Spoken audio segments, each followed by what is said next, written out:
యుఎస్సిఎస్ వాళ్ళు అదే United states citizenship and immigration services వాళ్ళు యాక్చువల్గా కొత్త ప్రెస్ నోట్ ఒకటి రిలీజ్ చేశారు. యుఎస్సిఐఎస్ హెడ్ జోసెఫ్ బి ఎడ్లో రీసెంట్గా ఒక ప్రెస్ నోట్ రిలీజ్ చేశారు. అట్ ద సేమ్ టైం కొన్ని మీడియా ఛానల్స్కి ఇంటర్వ్యూ కూడా ఇచ్చి దాంట్లో క్లారిటీగా చెప్పారు.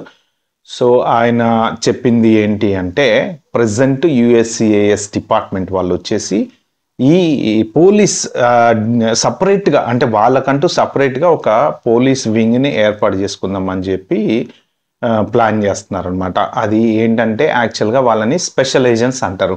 1811 స్పెషల్ ఏజెంట్స్ అంటారు అనమాట వాళ్ళని. జేమ్స్ బాండ్ స్పెషల్ ఏజెంట్స్ లాగా సిఐఏకి స్పెషల్ ఏజెంట్స్ ఉంటారు, అట్లా ప్రతిదానికి స్పెషల్ ఏజెంట్స్ ఉంటారు కదా.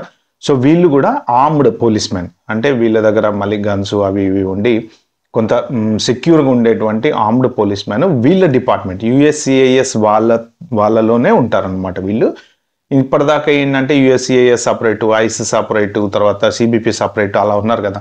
ఏదైనా ఒక కేసు డీల్ చేయాలి, ఎవరైనా డిపోర్ట్ చేయాలి అంటే యుఎస్సిఐఎస్ వాళ్ళు పోయి మళ్ళీ ఐస్ వాళ్ళకి ఇన్ఫర్మేషన్ ఇస్తే ఐస్ వాళ్ళు వెళ్ళి వాళ్ళని పట్టుకొని తీసుకెళ్లి డిపోర్ట్ చేస్తారు, లేదా డిటెన్షన్ సెంటర్లోనూ డిపోర్ట్ సెంటర్లో వాళ్ళకి అప్పగిస్తారు. అది ఐస్ వాళ్ళ డ్యూటీ. సో ఆ సెక్షన్ ఆఫ్ వర్క్ ఏదైతే ఉందో ఆ ప్రెషరు వీళ్ళు ఓన్గా తీసేసుకుంటున్నారు అనమాట. ఈ ప్రాసెస్ ఓన్లీ ఏంటంటే ఫ్రాడలెంట్ డిటెక్షన్ కోసం క్రియేట్ చేసినటువంటి టీం అన్నమాట ఇది.